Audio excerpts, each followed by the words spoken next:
আজকে যে মুভিটি এক্সপ্লেন করতে যাচ্ছি, আমরা যারা জীবনের কিছু প্রতিবন্ধকতার কারণে খুব বেশি হতাশ হয়ে যাই, জীবন থেকে পিছিয়ে পড়ি এবং জীবন নিয়ে শত শত অভিযোগ করে বসি, এই সিনেমাটি সেই সকল মানুষদের জন্য। সমাজে সর্বক্ষেত্রে অবহেলিত ছেলেটার বিশ্ব জয় করার গল্প নিয়ে এসেছি আপনাদের সকলের প্রিয় ইউটিউব চ্যানেল 15 মিনিটের শোতে। আজকের সিনেমাকে শুধু সিনেমা বললে ভুল হবে, এটি একটি সত্য ঘটনা অবলম্বনে তৈরি একজন মানুষের জীবন কাহিনী। জীবন কাহিনীটি ভারতের শিল্পপতি এবং ভোলান্ট ইন্ডাস্ট্রির প্রতিষ্ঠাতা শ্রীকান্ত। এই উপমহাদেশে ব্যবসায়ী শিল্পপতি তো অনেকেই আছে, মুকেশ আম্বানি, রতন টাটা, আদানি, বিড়লা, আরো অনেকেই। এত বড় বড় ব্যবসায়ী থাকতে কেন শ্রীকান্ত বল্লাকে নিয়ে মুভি বানাতে হলো, তাই জানাবো আজকের এক্সপ্লেনেশনে। কি এমন আছে তার জীবন কাহিনীতে, চলুন দেখা যাক। ছবির সিন শুরু হয় ভারতের অন্ধ্রপ্রদেশের ছোট গ্রাম সীতারামপুরম গ্রামের এক কৃষকের মাঠে কাজ করার দৃশ্য দিয়ে। এক লোক দৌড়ে এসে কৃষককে বলল তার ছেলে হয়েছে। কৃষক খুশিতে আত্মহারা হয়ে নাচতে নাচতে গ্রামের মদের দোকান থেকে মদ কিনে খেতে খেতে বাড়িতে পৌঁছে। ছেলেকে কোলে নিয়ে ছেলের নাম রাখে তামিলনাড়ুর বিখ্যাত ক্রিকেটার কৃষ্ণমা শ্রীকান্তের নামে, যাতে ছেলে বড় হয়ে এমন একজন ক্রিকেটার হতে পারে, সেটাই বলে বেড়াচ্ছে সবাইকে। কিন্তু ছেলের মুখের দিকে তাকাতে সেই আনন্দ যেন নিমেষেই মাটি হয়ে গিয়েছে, কারণ ছেলে অন্ধ। আশেপাশের প্রতিবেশীরা বলে একে এখানেই মাটি চাপা দিয়ে মেরে ফেলো, ভগবানের কাছে ভালো বাচ্চা চেয়ে নাও, তোমরা ওকে বড় করবা ঠিকই, কিন্তু তোমরা না থাকলে ওর বাকি জীবনটা কিভাবে চলবে। মদ্যপ বাবা শেষ রাতে বাচ্চাকে তুলে নিয়ে মাটি চাপা দিবে, ঠিক এমন সময় মা ছুটে এসে সন্তানকে কেড়ে নিয়ে অনুরোধ করে তাকে বাঁচিয়ে রাখার জন্য। এ যাত্রায় বেঁচে থাকার অধিকার ফিরে পায় শিশু শ্রীকান্ত। এরপর শ্রীকান্তের অন্ধত্ব নিয়ে বেড়ে ওঠার বিভিন্ন দৃশ্য দিয়ে সিনেমা চলতে থাকে। ব্যাকগ্রাউন্ডে বাজতে থাকে বিখ্যাত সেই গান।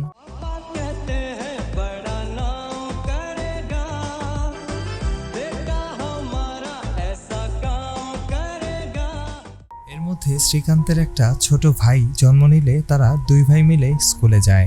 শিক্ষক কোনো প্রশ্ন করলে শ্রীকান্ত ফটফট উত্তর দেয়। শ্রীকান্তের এমন পারদর্শিতা দেখে ক্লাস টিচার ক্লাসের অন্যান্যদের তিরস্কার করে। বিষয়টা সহজভাবে নেয় না শ্রীকান্তের সহপাঠী মহেশ।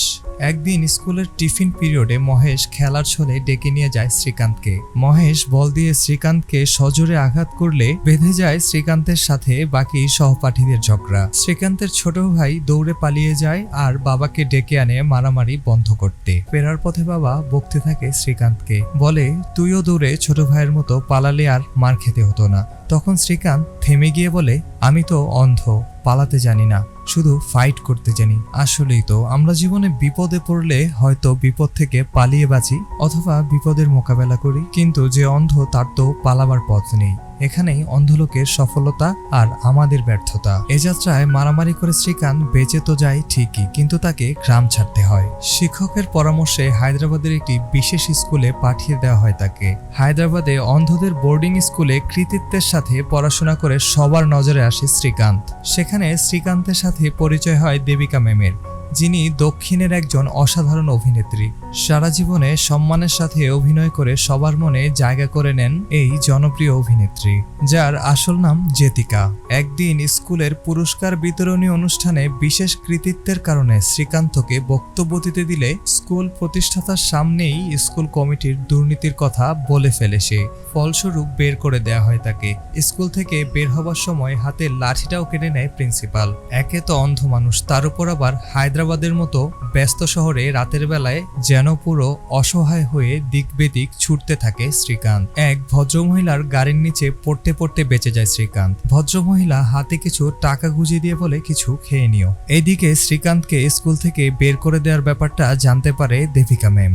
দেবিকা ম্যাম শ্রীকান্তকে খুঁজতে খুঁজতে তার সন্ধানও পেয়ে যায়। ম্যাডামকে কাছে পেয়ে কান্নায় ভেঙে পড়ে শ্রীকান্ত। শ্রীকান্ত বলে, ম্যাম আমি পড়তে চাই, ভিক্ষা করতে চাই না। দেবিকা ম্যাম নিজ বাড়িতে আশ্রয় দেয় শ্রীকান্তকে।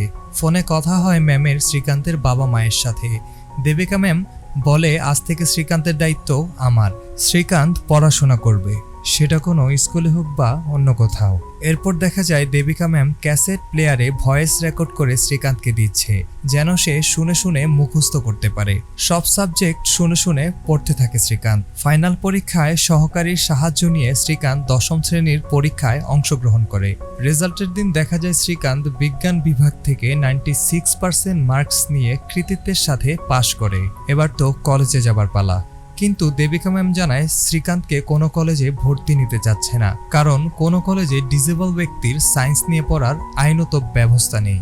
কিন্তু শ্রীকান্ত বলে পড়তে হলে সায়েন্সই পড়বে। তারপর আমরা দেখতে পাই ঘটনা গড়ায় আদালত পর্যন্ত। পরের দিন দেবিকা ম্যাম আর শ্রীকান্তকে দেখা যায় একজন আইনজীবীর সাথে কথা বলতে।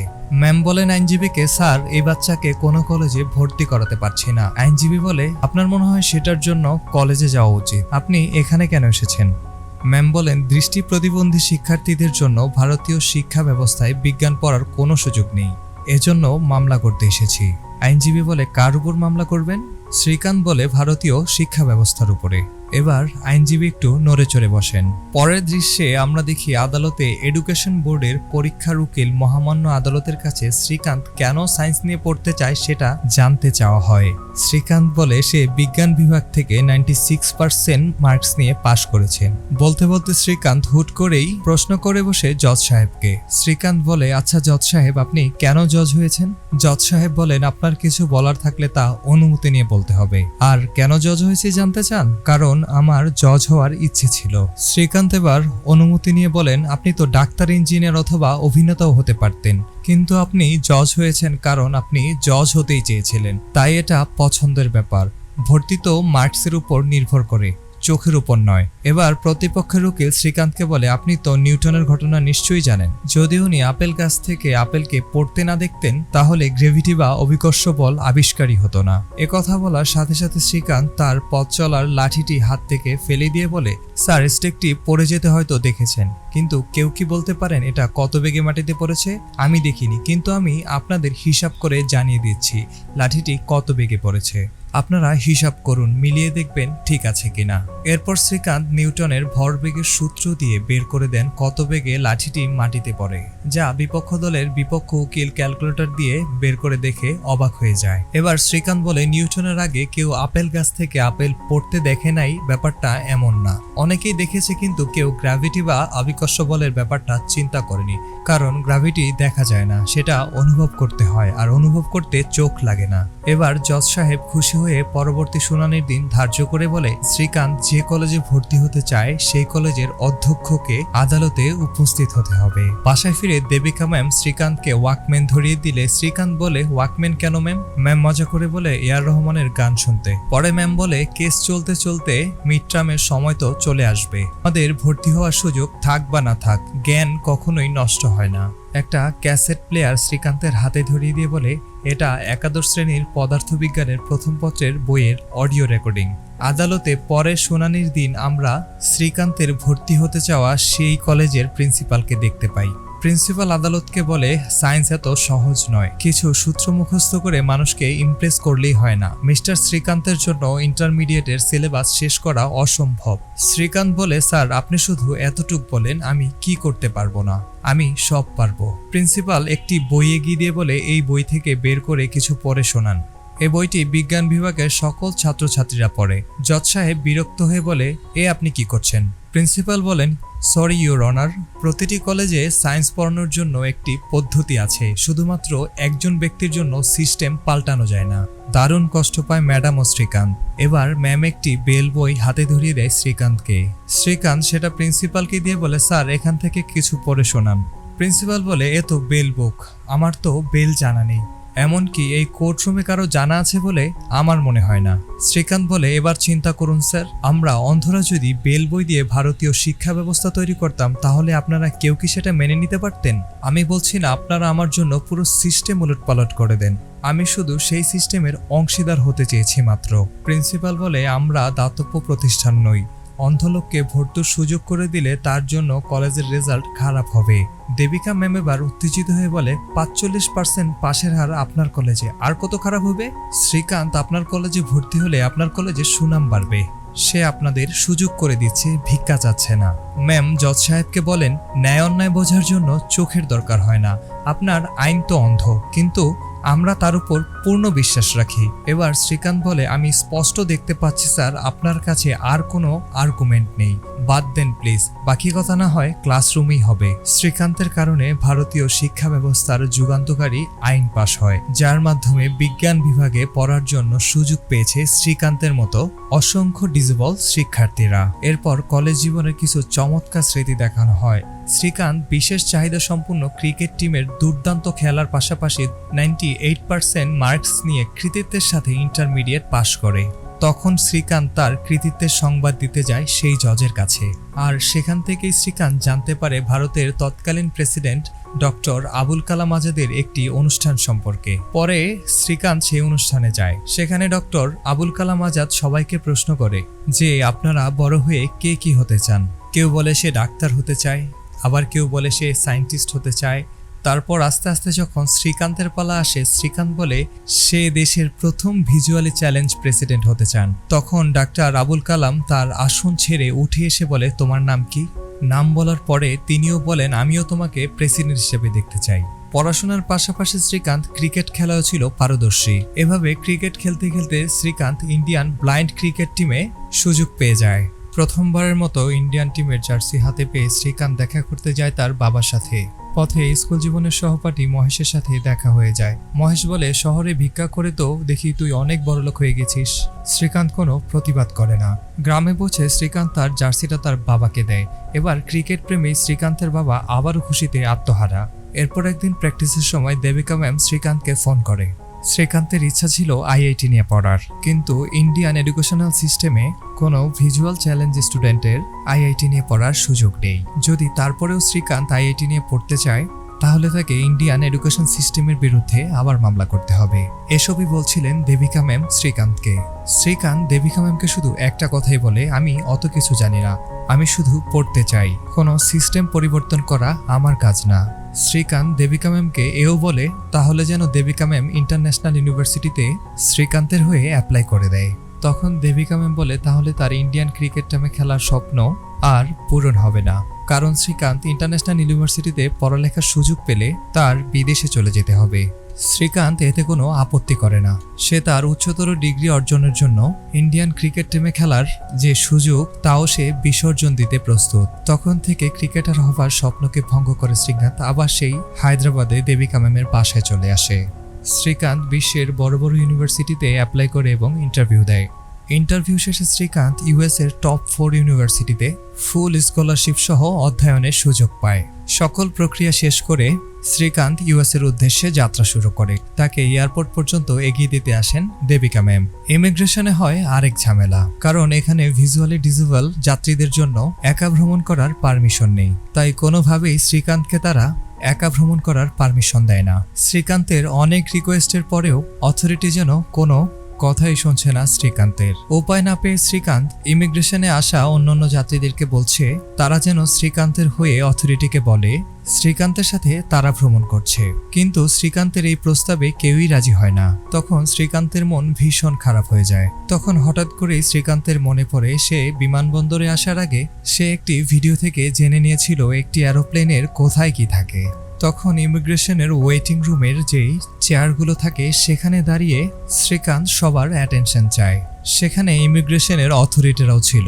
তখন সে সবাইকে উদ্দেশ্য করে বলতে থাকে, আপনারা মনে করুন এই ওয়েটিং রুমটাই হচ্ছে বিমান, এবং বিমানের কোথায় কি থাকে, কোথায় ওয়াশরুম, কোথায় ককপিট, এভাবে একে একে সবকিছু ডিটেইল শ্রীকান্ত সবার সামনে বলতে থাকে। এরপর সে কারো সহযোগিতা ছাড়াই সে তার নিজের সিটে গিয়ে বসে, যা দেখে সবাই রীতিমতো অবাক হয়ে যায়। তখন বাধ্য হয়ে এয়ারপোর্ট অথরিটি শ্রীকান্তকে বিমানে ভ্রমণ করার পারমিশন দেয়। ইউএসএতে পৌঁছানোর পর শ্রীকান্তের ইউনিভার্সিটির দিনগুলো খুব ভালোই কাটছিল। তার সহপাঠীদের মধ্যে সবাই তাকে আপন করে নিয়েছিল। পড়ালেখার পাশাপাশি কলেজ টিমে শ্রীকান্ত ক্রিকেটের মতো বেসবলও খেলতো। বেসবলের একটা শট সজোরে মারার কারণে শ্রীকান্ত ওয়ার্ল্ড রেকর্ড করে ফেলে, যার জন্য পরবর্তীতে শ্রীকান্তকে নিয়ে একটি ম্যাগাজিনও তৈরি হয়। আর এখানেই প্রথম এই সিনেমার নায়িকার আত্মপ্রকাশ ঘটে। ম্যাগাজিনটি হায়দ্রাবাদের সোয়াতি নামের একটি মেয়ের হাতে পড়ে। সে ম্যাগাজিনটি পড়ে রীতিমতো শ্রীকান্তের প্রেমে পড়ে যায়। সে শ্রীকান্তের আইডি খুঁজে বের করে কন্টিনিউ শ্রীকান্তকে ভয়েস মেসেজ পাঠাতে শুরু করে। সোয়াতির কণ্ঠস্বরের প্রেমে পড়ে যায় শ্রীকান্ত। এভাবে প্রতিদিনই প্রায় শ্রীকান্ত ও সোয়াতির কথোপকথন চলতে থাকে। এভাবে চলতে চলতে শ্রীকান্তের গ্র্যাজুয়েশন শেষ হয়ে যায়। আর তখন সোয়াতি শ্রীকান্তকে ফোন করে বলে সেও এমডি করার জন্য আমেরিকাতে আসছে। আমেরিকাতে এসে সোয়াতি সর্বপ্রথম শ্রীকান্তের সাথে দেখা করে। এভাবে প্রতিনিয়ত কথা বলা, দেখা করা, ঘোরাঘুরি করতে করতে শ্রীকান্ত ও সোয়াতির প্রেমও জমে ওঠে। একদিন সোয়াতি ও শ্রীকান্ত ঘুরতে বের হয়েছিল। ঠিক তখন দেবিকা ম্যামের ফোন আসে শ্রীকান্তের কাছে। দেবিকা ম্যাম শ্রীকান্তের কাছে তার পরিকল্পনা সম্পর্কে জানতে চায়। শ্রীকান্ত বলে সে ইউএসএতেই থেকে যাবে এবং সেখানেই সে চাকরির জন্য অ্যাপ্লাই করবে। যা শুনে দেবিকা ম্যামের মন ভীষণ খারাপ হয়ে যায়, কারণ দেবিকা ম্যাম চেয়েছিল শ্রীকান্ত পড়াশোনা শেষ করে ইন্ডিয়াতে এসে কিছু একটা করবে, কিন্তু শ্রীকান্ত সে প্রস্তাবে রাজি হয় না। শ্রীকান্ত দেবিকা ম্যামকেও ইউএসএতে নিয়ে আসার কথা বলে। তারপর গাড়ি থেকে সোয়াতিকে শ্রীকান্ত ড্রপ করে দেওয়ার সময় সোয়াতি শ্রীকান্তকে বলে তার ইউএসএতে চাকরি করার ব্যাপারটা তার কাছেও ভালো মনে হয়নি। শ্রীকান্ত যেন তার যে স্বপ্ন ভারতের প্রেসিডেন্ট হওয়া তা নিয়ে সে যেন আরেকবার ভেবে দেখে। সোয়াতির কথা আমলে নিয়ে শ্রীকান্ত ভারতে ফিরে যায়, হায়দ্রাবাদে দেবিকা ম্যামের কাছে। সেখানে গিয়ে শ্রীকান্ত একটি কম্পিউটার সেন্টার খোলার ইচ্ছা পোষণ করে, কিন্তু একটি কম্পিউটার সেন্টার ওপেন করার জন্য যে টাকার প্রয়োজন তা দূরে থাক, কম্পিউটার সেন্টারের অফিস ভাড়া দেওয়ার মতো টাকাও শ্রীকান্তের ছিল না। তখন দেবিকা ম্যামের বাসার ছাদের উপর শ্রীকান্ত ছোট পরিসরে তার কম্পিউটার সেন্টারের কার্যক্রম শুরু করে। কম্পিউটার সেন্টারে যারা ছিল তারা সবাই ভিজুয়াল ডিসেবল, কারণ শ্রীকান্তের ইচ্ছা ছিল ভিজুয়াল ডিসেবলদেরকে দেশের বোঝা না বানিয়ে দেশের সম্পদে পরিণত করা।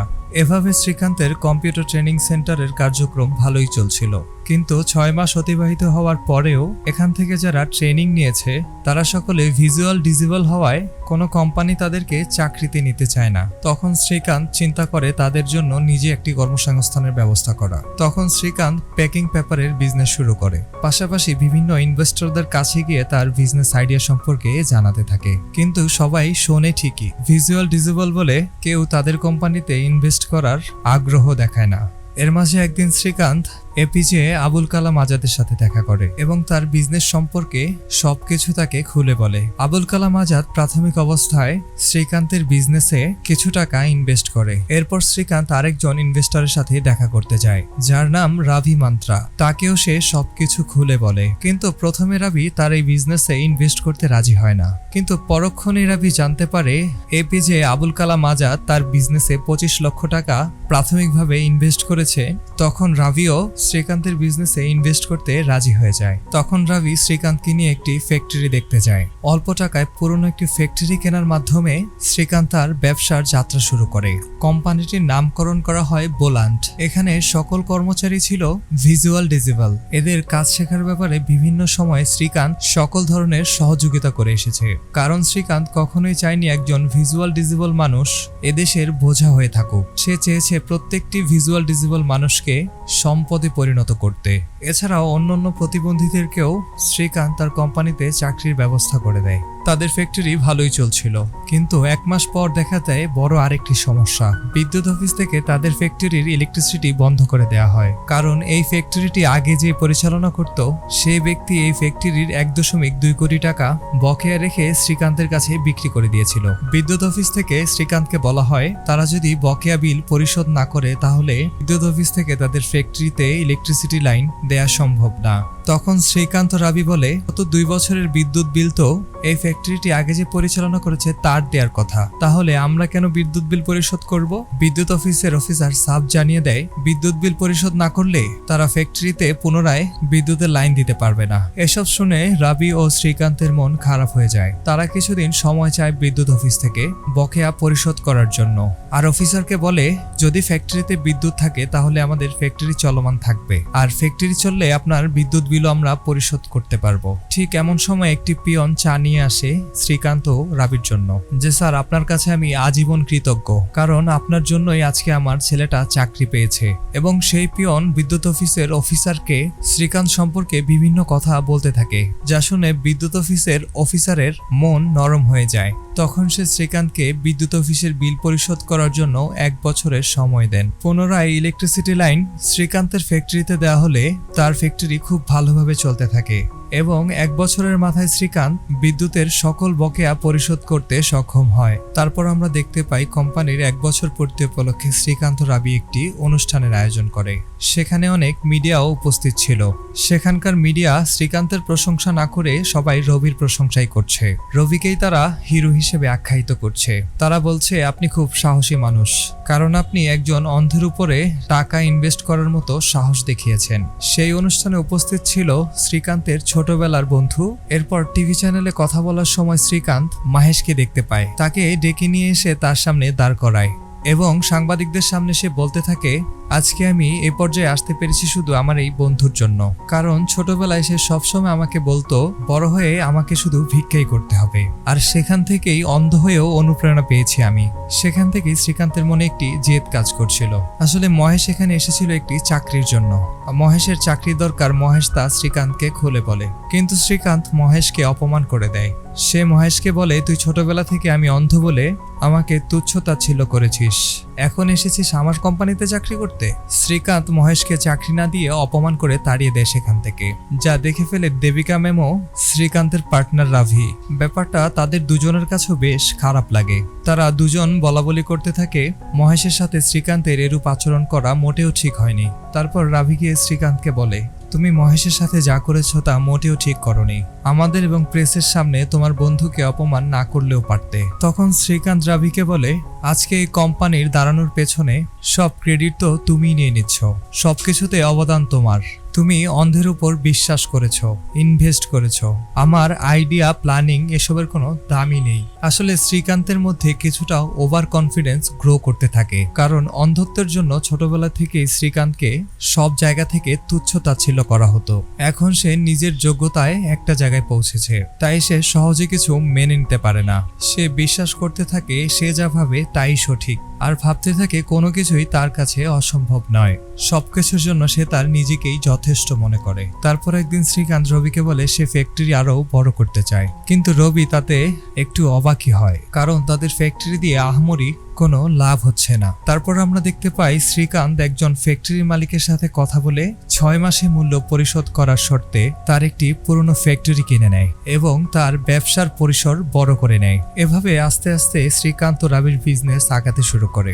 এর মাঝেই আমেরিকা থেকে শ্রীকান্তের গার্লফ্রেন্ড সোয়াতিও ভারতে ফিরে আসে। তখন শ্রীকান্ত তার গ্রামে একটি বাড়ি করার সিদ্ধান্ত নেয়। হিন্দু ধর্মের রীতি অনুযায়ী যেখানে বাড়ি নির্মাণ করা হবে সেখানকার প্রথম ইটটি পুজো করার মাধ্যমে মাটিতে পুঁতে রাখতে হবে। আমরা সিনেমায় দেখতে পাই শ্রীকান্তের ভাই, মা ও বাবা সেই ইটের পুজো করছে। পুজো করার শেষে শ্রীকান্ত সেই ইটটি তার বাবাকে দেয় পুঁতে রাখার জন্য। ইটটি হাতে নিয়ে শ্রীকান্তের বাবা যখন মাটিতে পুঁতে রাখতে গিয়েছিল তখন হুট করে তার মনে পড়ে শ্রীকান্তের ছোটবেলার কথা।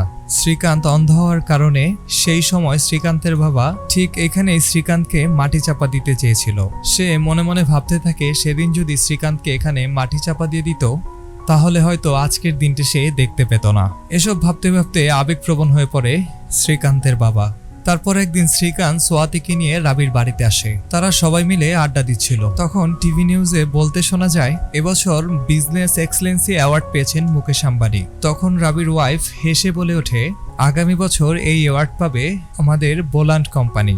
তখন রাবি একটু অবাকই হয় আর তার ওয়াইফকে বলতে থাকে, কিসের সাথে কিসের তুলনা করছো? কোথায় মুকেশ আম্বানির আম্বানি গ্রুপ আর কোথায় বোলান্ড কোম্পানি? রাবির বোলান্ড কোম্পানিকে ছোট করে দেখার ব্যাপারটা শ্রীকান্ত ভালো করে নেয়নি এবং সে জেদ করে বলে ওঠে সামনের বছর এই অ্যাওয়ার্ডটা বোলান্ড কোম্পানি পাবে। সোয়াতি শ্রীকান্তকে সবসময় মাথা ঠান্ডা রাখার পরামর্শ দেন। এরপর সোয়াতি আবার আমেরিকায় চলে যান। এর কিছুদিন পর আমরা দেখতে পাই একজন মন্ত্রী শ্রীকান্তের ফ্যাক্টরিতে আসে। তখন রবি উপস্থিত ছিল না। পরবর্তীতে রবি শ্রীকান্তকে জিজ্ঞেস করলে শ্রীকান্ত বলে মন্ত্রী তার সাথে দেখা করতে এসেছিল। উনি আমার জীবনের গল্প শুনে আমার ফ্যান হয়ে গিয়েছে, তাই সে আমার সাথে দেখা করতে এসেছিল এবং আমাকে তাদের দলে সামনে ইলেকশনের নমিনেশন দিতে চায়। মোটামুটি এসব প্রস্তাবে শ্রীকান্তেরও মতামত ছিল, কারণ শ্রীকান্ত চেয়েছিল রাজনৈতিক প্রভাব খাটিয়ে তার বিজনেসের পরিসর বড় করতে। এখানেও তাদের মাঝে তর্ক বিতর্কের সৃষ্টি হয়। এইদিকে দেখা যায় শ্রীকান্ত 6 মাসে টাকা পরিশোধ করার কথা বলে ফ্যাক্টরির যে বাড়তি অংশটি তিনি কিনেছিলেন সেই ফ্যাক্টরির মালিক শ্রীকান্তকে বারবার কল করছে। শ্রীকান্ত সেই মালিকের কল রিসিভ না করে বারবার সে কেটে দিচ্ছে। তারপর সেই মালিক শ্রীকান্তকে না পেয়ে রবিকে ফোন করে। তখন রবি শ্রীকান্তকে ফোন ধরিয়ে দিলে শ্রীকান্ত শ্রীকান্তকে সেই মালিক বলে 6 মাসের শর্তে তোমাকে আমি ফ্যাক্টরিটি দিয়েছিলাম, কিন্তু 1 বছর অতিবাহিত হওয়ার পরেও এখনো আমার টাকা পরিশোধ করনি তুমি। শ্রীকান্ত টাকা পরিশোধ করার কথা না বলে উল্টো হুমকি ধামকি দেওয়া শুরু করে, বলে আপনি যদি টাকার জন্য আমাকে বেশি প্রেসার ক্রিয়েট করেন তাহলে আমি সুইসাইড করতে বাধ্য হব, আর সুইসাইড নোটে আপনার নাম লিখে যাব। শ্রীকান্তের এমন আচরণ যেন রবি কোনোভাবেই মেনে নিতে পারছে না। সে এসব কথা শেয়ার করে দেবিকা ম্যামের সাথে, আর রবি দেবিকা ম্যামকে বলতে থাকে শ্রীকান্ত কেমন জানি দিন দিন পরিবর্তন হয়ে যাচ্ছে, সে আগে কখনোই এমনটা ছিল না। এমন সময় শ্রীকান্ত তাদের সামনে এসে পড়ে, আর তখনই শ্রীকান্তের ফোনে একটি কল আসে। এবছর বিজনেস এক্সেলেন্সি অ্যাওয়ার্ডে শ্রীকান্তের কোম্পানি বোলানকে মনোনীত করা হয়েছে। একদিন শ্রীকান্তকে সেই মন্ত্রী আমন্ত্রণ জানায় মিনিস্ট্রি অফিসের কোনো একটা প্রজেক্ট উদ্বোধনের জন্য। শ্রীকান্ত মিনিস্ট্রি অফিসে থাকাকালীন সেই ফ্যাক্টরির মালিক সেখানে চলে যায় এবং সেখানে গিয়ে বারবার শ্রীকান্তের সাথে দেখা করতে চাইলে সিকিউরিটি শ্রীকান্তকে ফোন করে। শ্রীকান্ত সেখান থেকে মিনিস্ট্রি হেল্প নিয়ে পুলিশের সহযোগিতায় সেই মালিককে সেখান থেকে বিতাড়িত করার চেষ্টা করা হয়। তখন সেই মালিককে রাবি ও দেবিকা ম্যাম মিলে ভিতরে নিয়ে আসে এবং রাবি শ্রীকান্তকে ফোন করে রাবি শ্রীকান্তকে বলে তুমি ওনার কাছে 6 মাসে টাকা পরিশোধ করবে বলে ফ্যাক্টরিটা নিয়েছিলে, যা 1 বছরও তুমি পরিশোধ করতে পারোনি। তুমি ওনাকে সরি না বলে পুলিশ দিয়ে তাড়িয়ে দিতে চাইছো, এই কাজটা তুমি মোটেও ভালো করোনি। শ্রীকান্ত রবির কথাকে পাত্তা না দিয়ে বলে আমি কেন সরি বলবো, আমার এখানে সরি বলার কোনো সুযোগ নেই। এই বলে শ্রীকান্ত ফোনটা রেখে দেয়। তখন রাবির পেছনে ছিল দেবিকা ম্যাম রাবিকে বলে শ্রীকান্ত কখনোই কাউকে সরি বলবে না। তখন দেবিকা ম্যাম রাবিকে বলে মানুষ অথবা জানোয়ার তারা 2 রকমের রিয়্যাক্ট করে, হয় সে পালিয়ে যায় না হয় সে ফাইট করে। আর শ্রীকান্তের কখনোই পালিয়ে যাওয়ার অপশনই ছিল না, সে জীবনের শুরু থেকে আজ পর্যন্ত ফাইট করে এসেছে, এজন্য সে কখনো সরি বলতে শিখেনি। এরপর একদিন শ্রীকান্তকে দেবিকা ম্যাম বোঝানোর চেষ্টা করে, কিন্তু শ্রীকান্ত সেখানে রবিকে ভুল বুঝে বসে। সে দেবিকা ম্যামকে বলে শ্রীকান্ত তাহলে আপনার ব্রেন ওয়াশ করে ফেলেছে, যেখানে পুরো দেশ আমার ফ্যান, সবাই আমার কর্মকাণ্ডে বাহবা দিচ্ছে, আমি অনেকের অনুপ্রেরণা হিসেবেও কাজ করছি, আমি বুঝি না রাবি কেন আমাকে নিয়ে এত হিংসা করে। তখন দেবিকা ম্যাম বলে রবি তোমাকে নিয়ে হিংসা করছে না, তুমি বড় হওয়ার জন্য যে শর্টকাট রাস্তা অবলম্বন করছো তা তোমার জন্য বিপদের কারণ হয়ে দাঁড়াতে পারে, তুমি যাতে কোনো বিপদে না পড়ো সেই জন্য তোমার এসব কর্মকাণ্ডে রবি বাধা দিচ্ছে। শ্রীকান্ত দেবিকা ম্যামকে বলে আমার কারো প্রয়োজন নেই, আপনাদের কাউকেই আমার প্রয়োজন নেই। এই বলে শ্রীকান্ত যাওয়ার সময় একটি চেয়ারের সাথে ধাক্কা লেগে পড়ে যায়। সেই চেয়ারটা প্রথমধ্যে দেবিকা ম্যামই রেখেছিল। তখন দেবিকা ম্যাম শ্রীকান্তকে বলে মাত্রই না বললে তুমি সবটা সামনে নিবে, তোমার কারো প্রয়োজন নেই, তাহলে তুমি কিভাবে পড়ে গেলে। দেবিকা ম্যাম আরো বলে আমি কখনোই তোমাকে অন্ধ মনে করিনি, কিন্তু আজ কেন জানি মনে হচ্ছে লোভ তোমাকে অন্ধ করে দিয়েছে।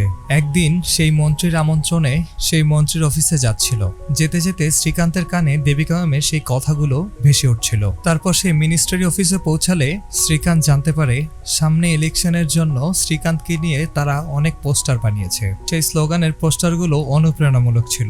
আসল কথা হচ্ছে শ্রীকান্তের জীবনের শুরু থেকে শেষ পর্যন্ত সাকসেস ও জনপ্রিয়তাকে কাজে লাগিয়ে শ্রীকান্তকে সেই মন্ত্রী তাদের দলে ফেরাতে যাচ্ছে, যাতে তারা পরবর্তী ইলেকশনে পাশ করতে পারে। সেই মন্ত্রীর এসব পলিসি বুঝতে পেরে শ্রীকান্ত সেই দল করার কথায় অসম্মতি জানিয়ে সেখান থেকে এসে শ্রীকান্ত বুঝতে পারে তার জীবনে রবি এবং দেবিকা ম্যামের ইম্পর্টেন্স কতটুকু। তখন সে নিজে নিজে ভাবতে থাকে এই মানুষগুলো ছাড়া তার জীবন কখনোই সম্পূর্ণ হতে পারে না, তার জীবনের প্রতিটি ক্ষেত্রেই এই মানুষদের প্রয়োজন আছে। তারপর আমরা দেখতে পাই শ্রীকান্ত রবি এবং দেবিকা ম্যামকে সরি বলে এবং সেই কোম্পানির মালিক ভেনুগোপালকে ডেকে এনেও সরি বলে তার পাওনা টাকা পরিশোধ করে দিতে। তারপর শ্রীকান্ত তার প্রেমিকা সোয়াতিকে ফোন করেও সরি বলে। কোম্পানির কার্যক্রম আগের মতোই চলতে থাকে। এখানে নতুন করে টাটা কোম্পানিও বোলান্ড কোম্পানিতে ইনভেস্ট করা শুরু করে। শ্রীকান্তের অন্ধত্বের কারণে তার যে বন্ধু তাকে ছোটবেলা থেকে তুচ্ছ তাচ্ছিল্য করে আসছিল, সেই বন্ধু মহেশকেও শ্রীকান্ত তার কোম্পানিতে চাকরির ব্যবস্থা করে দেয়। এরপর সেই অ্যাওয়ার্ডের দিন চলে আসে। অ্যাওয়ার্ড হাতে নিয়ে শ্রীকান্ত বলে আজ আমার সাফল্যের পেছনে যে মানুষটার কথা না বললেই না, তিনি আমার ম্যাম দেবিকা। আরেকজন মানুষ আছে যে আমার পার্টনার রবি। যে পুরস্কারটি আমার হাতে আপনারা দিয়েছেন সেটি এক্সেপশনাল ক্যাটাগরির বিজনেস এক্সেলেন্সি অ্যাওয়ার্ড। আমি দুঃখিত যে এই পুরস্কারটি আমি নিতে পারছি না, কারণ আপনাদের কাছে অন্ধ মানুষেরা সর্বদাই অনুগ্রহের পাত্র। আমি কারো অনুগ্রহ হতে চাই না। যখন কোনো ডিজেবল মানুষ দেখে তার অক্ষমতা বিচার না করে তার মেধাকে সঠিক মূল্যায়ন আপনারা করবেন, আমি তখনই এই পুরস্কার গ্রহণ করব। শ্রীকান্তের মধ্যে সবচেয়ে বড় যে জিনিসটি ছিল সেটি হলো আকাশ ছোঁয়া স্বপ্ন। আসলেই তো আকাশ ছোঁয়া স্বপ্ন দেখতে চোখ লাগে না, কারণ স্বপ্ন তো আমরা চোখ বন্ধ করেই দেখি, আর তখন আমরা সবাই সমান। এর পরের সিনে আমরা দেখতে পাই বাস্তব জীবনের শ্রীকান্তকে। আর এখানেই শেষ হয় চমৎকার জীবনমুখী শিক্ষামূলক এই সিনেমাটি। আশা করি আজকের এক্সপ্লেনেশনটি আপনাদের ভালো লেগেছে। যদি তাই হয় তবে কমেন্টে জানাতে ভুলবেন না। আর এমন দারুণ দারুণ মুভির এক্সপ্লেনেশন বাংলায় পেতে চ্যানেলটি সাবস্ক্রাইব করে ডান পাশে বেল বাটনটি প্রেস করে সঙ্গেই থাকুন আপনাদের সকলের প্রিয় ইউটিউব চ্যানেল 15 মিনিট শো এর।